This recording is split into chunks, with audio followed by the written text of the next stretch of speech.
Hello. I'd like to talk about something that's really important to me. And even though it doesn't really have to do much about um, the path I'm on, the healing journey, trying to find life on this path of healing, of recovering from a total shutdown, if you will. Um, so My name is Kathy Robert, and this is my YouTube page or YouTube channel called Awakening Waves. And that's usually what my topics are about. But with the summer months coming up, and there's a lot of water activities going out about there. And previously, in another video, I had mentioned that my granddaughter, Elizabeth Marie Dater, had passed away on March 27th, 2016. It was Easter Sunday, and she had gotten out of the property that she was visiting with her little sister and her sister's father.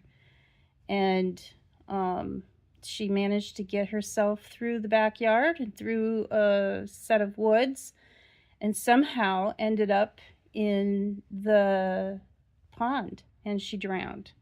She was only 3.5 years old. And one of the things I wanted to say is that that was sort of like the beginning of my grief journey. I wasn't really feeling that grief though, and over time with everything else that's happened, and then a unexpected death happened in 2022, and that just sent me down to my shutdown. But this is very important because I think awareness is what matters here. Drowning isn't loud. It isn't panicky. It isn't help me, and the person being able to stay above the water. Usually it's children who die from drowning, or they almost die, and then they later die from what they call dry drowning. And that's a whole other subject. Elizabeth was born on October 26, 2012. And we live in Massachusetts. And my daughter gave birth to my first grandchild. And I was there. I was there almost from the start. I brought her to her appointments while I wasn't in the room to be with her during the birth because she had a C-section. I was there just hour or two. I don't think it was quite 2 hours when I was finally able to see my granddaughter for the first time and hold her, and instantly fell in love with her. And, I helped my daughter, basically take care of Elizabeth. She lived with us for the most part.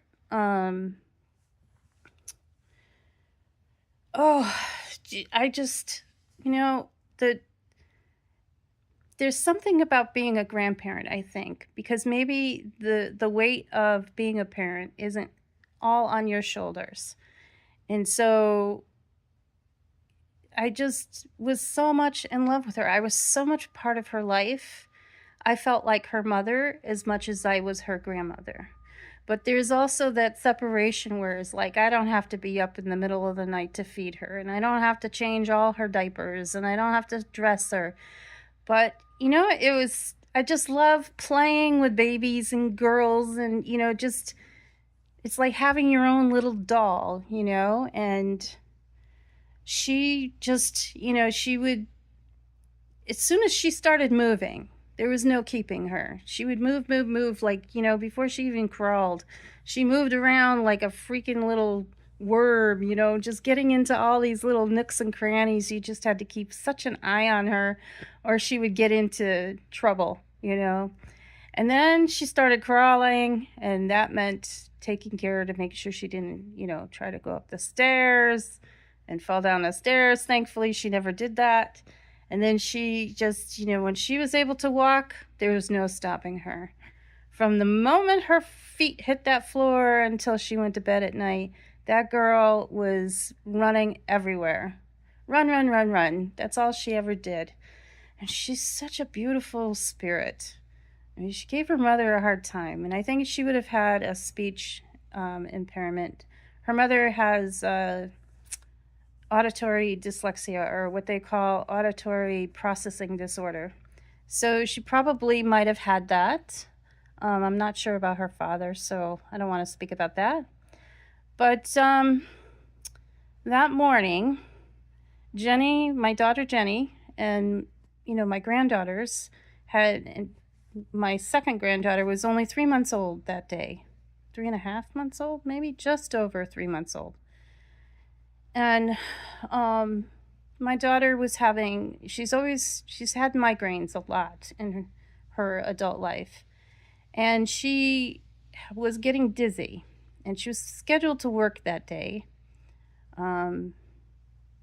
But there was also a brunch at my granddaughter CJ, her father's aunt's house. So what happened is, because Jenny was also getting dizzy, she fell in the shower. So she says, she called me, and I'm like, well, I think you probably should get seen just to make sure there's nothing else going on there. She had vertigo, and that can happen when you have migraine headaches. But she, it was important she be seen. So her boyfriend dropped her off at the emergency room, and he brought the kids to his aunt's house. Now, she had called me before that, and I was just like, I just can't, take the time, not the time, but I just didn't have the money for the gas. It was before payday. And to go up all that way, because they lived in the North Shore, I live in central Massachusetts. It takes about an hour and a half to get up there. And going back and forth, it's almost a full tank of gas. My cat's up to something. I'm not sure what they're doing. But, so I went up there. I didn't go up there. And I was feeling sorry for myself, though, because I missed them. Because they were here. And then a month before, my husband, my kids, and we grabbed all of Jenny's things, the furniture and everything, and we brought it up there. And that was the last time I saw Elizabeth. And a very poignant moment happened. I hadn't seen her for about a month. And I was walking from the truck, because we had a moving truck. And I had some things in my hand that were like loose stuff. And they were on the bottom floor, like the even floor, even with the ground. And there was like a little patio that had like a wrought iron fence around it. And she came out of the living room onto that patio, and she saw me, and she's just like, oh, baby, and she started laughing. And so I put the stuff over onto the patio, thinking that I would go back in, when I did inside, I'd go outside and get it from the patio. And I picked her up, and I put her around on my chest, and I'm holding her, and she's on my neck, and her face is in my neck, and her little arms are around me, and she just held on to me. And she held on to me, and she held on to me for like a good 5-10 minutes. And that is so unlike her. She's the one who goes and is everywhere. And, it's a wonder she didn't keep going outside, because that was her thing at that time, was escaping from the indoors without the parents, or without the caregivers. And she just held on to me. And I take that memory and I'm cherishing it, because I believe she knew. We all have our souls, and her soul knew. And at the human level, she just missed me, and, just breathing me in, and I was breathing her in, and I just cherished that moment. But this was towards the end of February, and then, I was missing them at the same time, not missing the noise. But it was probably just before noon on Easter Sunday, and I got a call from a hospital, and I thought it had to do with my daughter.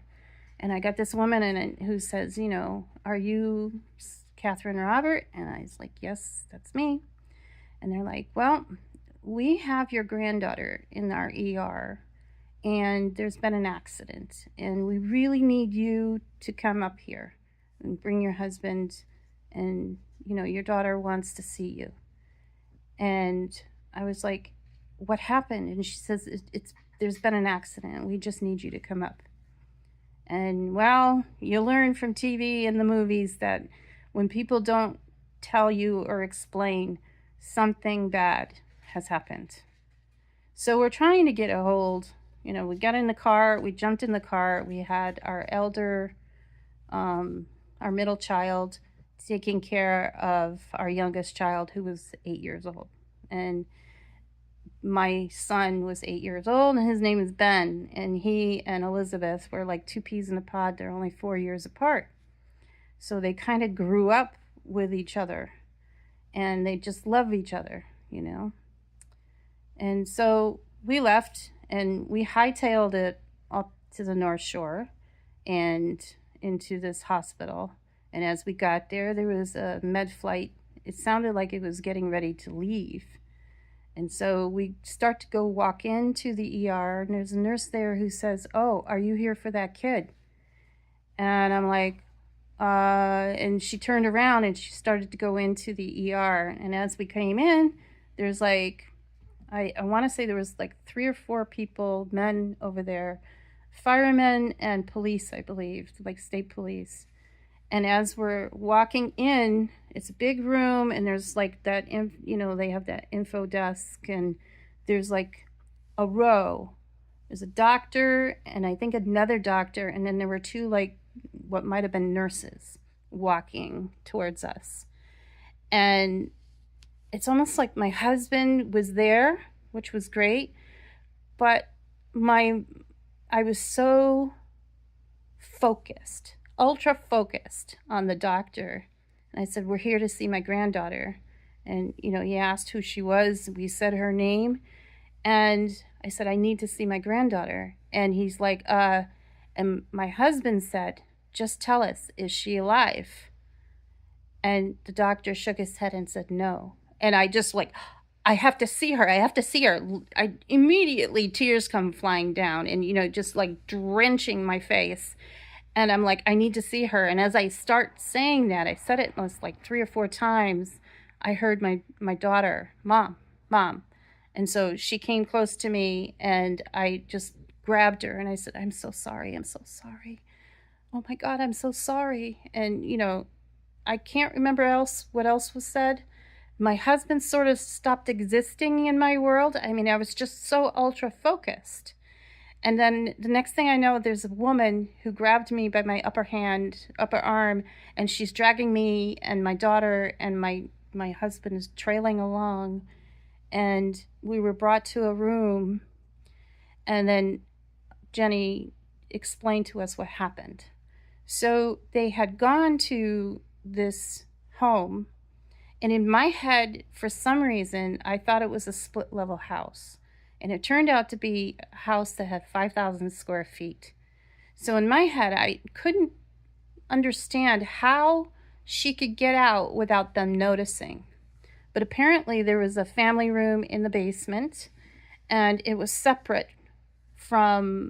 very separate from the kitchen where all the adults were.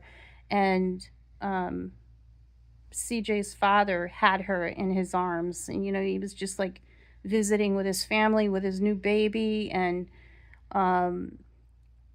they were kind of getting, the rest of them were getting food ready for that. And then they kind of figured out, like, where's Elizabeth? And she was with their elder son, who was nonverbal autistic, or very limited verbal autistic, who was 19. But had more of the mindset of like a 5-year-old. And there was a dog involved. I'm not quite sure where the dog came in. But that room had sliding glass doors, and somehow the door got unlocked. And we think it might have been the older child. but we don't know. But the idea is that the dog took off out of the room, out through those doors, and she went after the dog. Thought it was just, let's chase the dog, and thought it was a game or something. And nobody really knows for sure. Bits and pieces from that older child, I guess, is where they got their information from. And she's in tights and just her dress, her jacket that she was wearing, was left behind, and somehow she ended up in the pond. And at that point, at that time, it was like a really, like 55, 60 degrees out. There had been snow on the ground, so there was a lot of snow melt. That pond was actually over its banks. We don't know if she went on this pier that they had, where people, I guess, go and sit there and they go fishing. And it's not a big enough pond for like a boat or anything, maybe a canoe or a little rowboat. But we found out later that there was a man who walked around, and who had asked the boy, what is that person doing in the water? And he said, she's swimming. And then he went around, and we found out that when he found that out, he was very distraught, as anybody would be. And that was the beginning of the understanding of just how little water safety instruction is. Now, I've seen the babies who,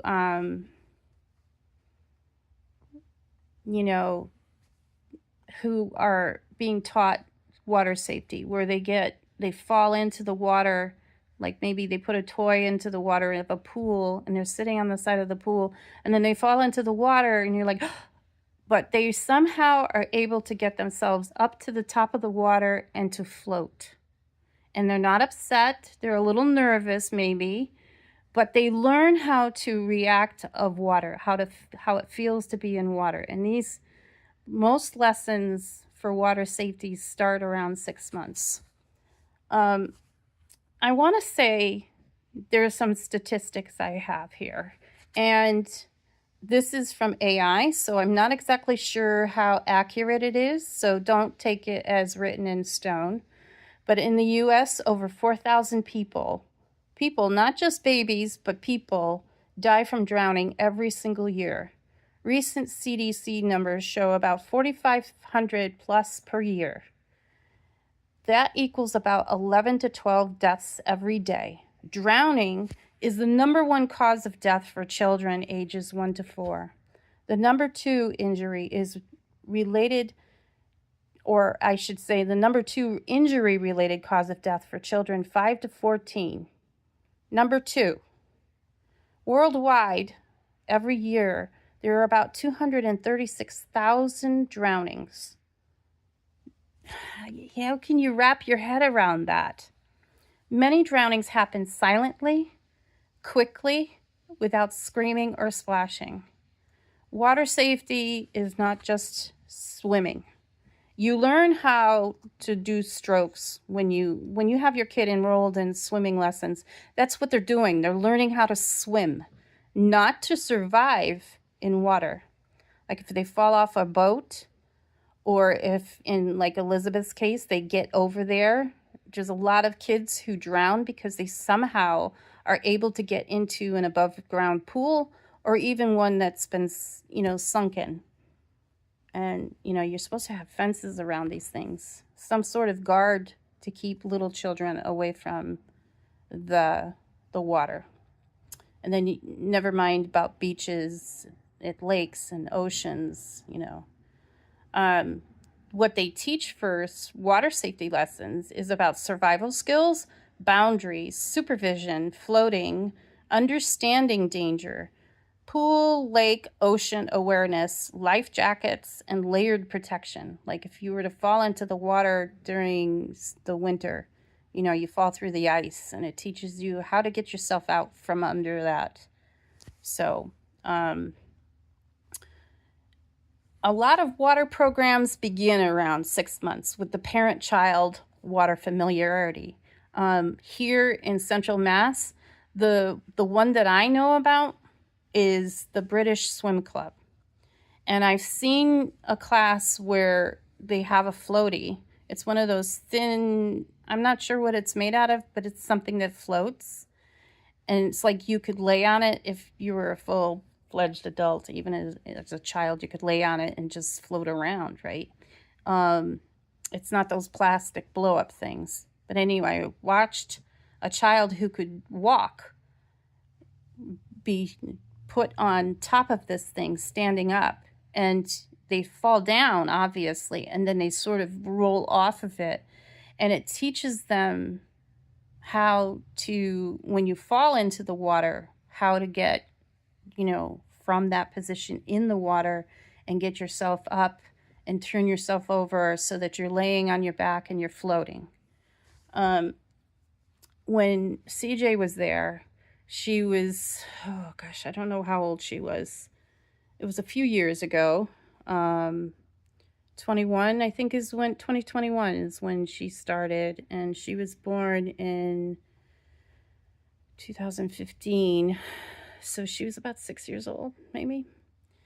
And what they were trying to teach them is to jump off the side of the water and how to turn over and float, but also how to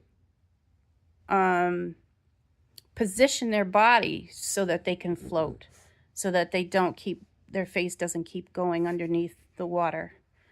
And then, of course, they teach swimming lessons as well. I believe that they do have some sort of program for those who are like financially challenged in that area. There are grants and things like that are out there that can help you with that as well. But it's very, very important. If you can't afford it, then go on YouTube or wherever and look for water safety lessons and see if you can find anything. If I find anything, I'll put the link down below in the description.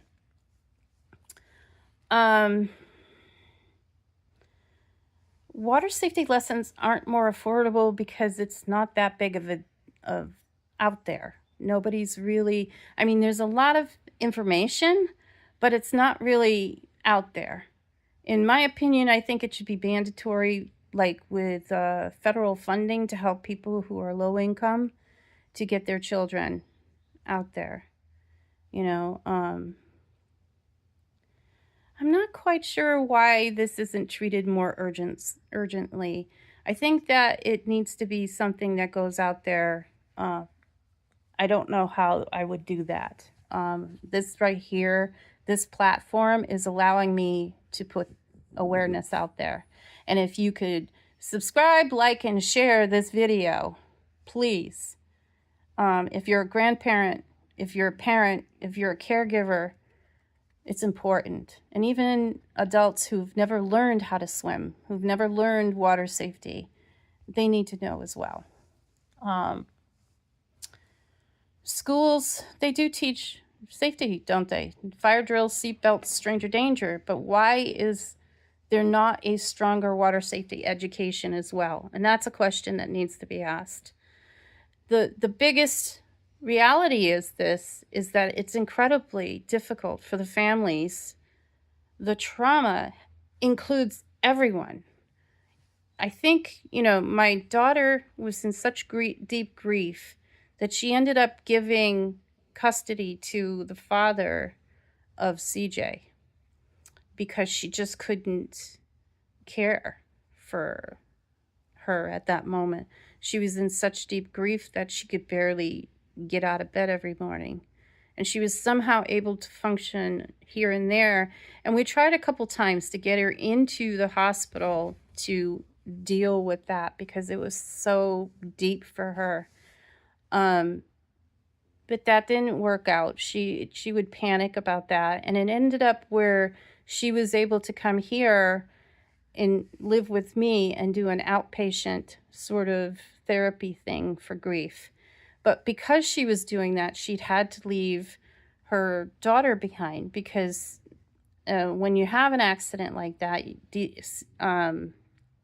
DCF gets involved, the Department of Children and Families, at least here in Massachusetts, because it's a report that it was an unattended death, and it was, through that particular means. So DCF was involved and wanted to know where she was, wanted to know where he was, wanted to know where everyone was at the time. And, it was a tragic accident. She was able to get out of the house. And, that's the thing with children. They can be pretty smart and find ways to get out. I mean, Elizabeth was able to get out of a store. She managed to crawl out of a window, but with help. She didn't do that all by herself. She was only 3.5, and I believe that's about the time that, my marriage started unraveling, because both my husband and I, we sort of went within ourselves and kind of didn't really talk about it with each other. We had so much other stuff going on, and we had our youngest son who was just devastated by the death of his best friend. And he couldn't sleep alone because he was so afraid that he was going to wake up and we were going to be all gone. He went to bed that evening, and woke up the next day, and that's when we told him that Elizabeth had passed away.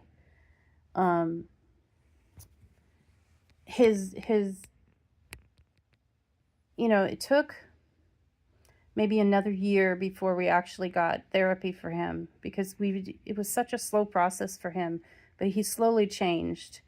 And, he was sad and he was grieving and all that stuff. And then there was my daughter and her fight for custody of her daughter when she got into therapy and, everything like that. And she was dealing with drama with the father and his family. And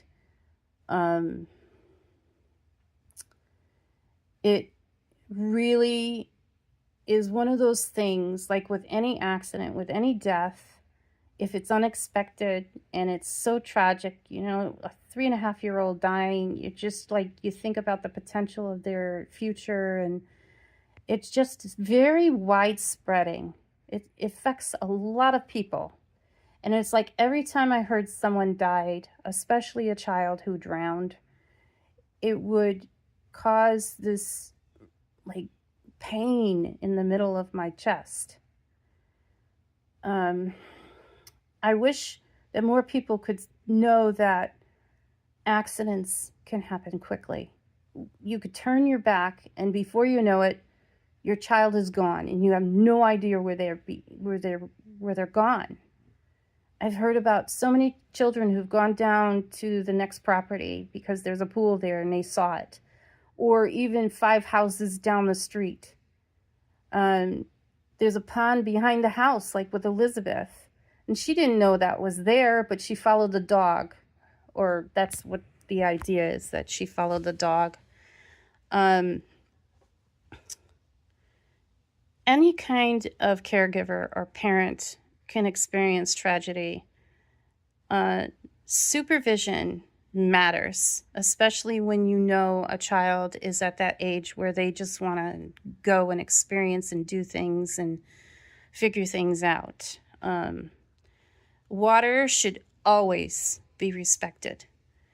And if you have young children, please find a way to get them to learn how to float, to turn over, fall into the water and turn over and float, and wait and be patient for someone to find them.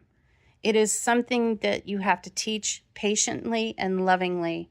There is no wrong way to really teach this unless you get mad at them, and that just makes them afraid of the water.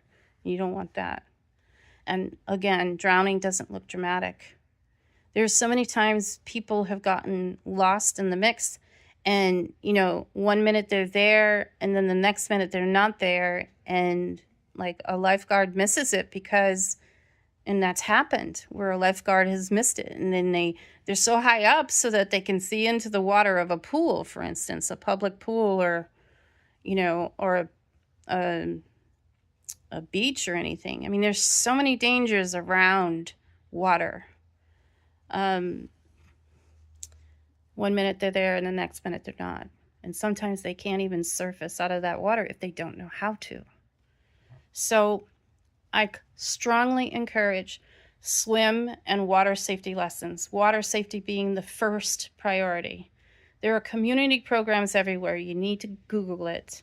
YMCA's, local recreation programs, scholarships, free access. Ask about that if you can't really afford the normal fee. Water safety information for new parents should be paramount. It should be something that hospitals and doctors give out. It should be a pamphlet or a booklet even. There needs to be more campaigns about this. Why I decided to speak about this is because every year it's been 10 years now, and every year I do it on my Facebook page where I say, okay, everybody, it's that time of year again, please. And it doesn't have to be limited to just the summer months. Get those lessons done. Get them done for safety's sake, to save your children's lives.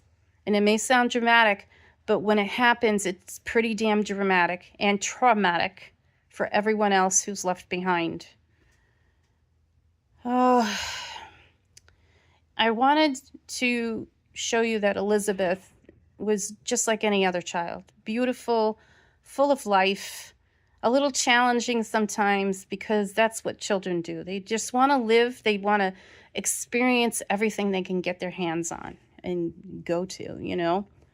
As a child, I did that. I went into a pond all by myself. I think I was 3 or 4. I just remember it, and I remember it really because I got bit by something, probably a snapping turtle or maybe a duck.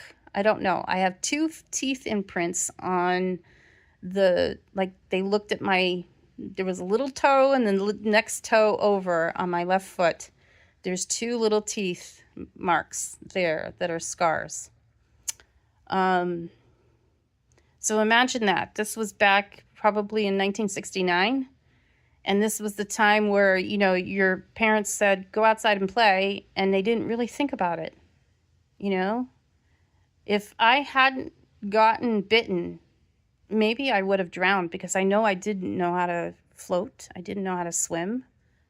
And I just want to think that if this helps even one family do something, get your children, get your family members, even if you know somebody who doesn't know how to float in the water, who would fall into the water and wouldn't know how to save themselves, or anything else. Wear a vest, a life vest, anytime you're near water. Know, like when you're at the beaches, where are there any riptides, and do not let your children go to the water's edge alone in anywhere. And even with pools and even kiddie pools, babies can drown, little kids can drown in just a couple inches of water.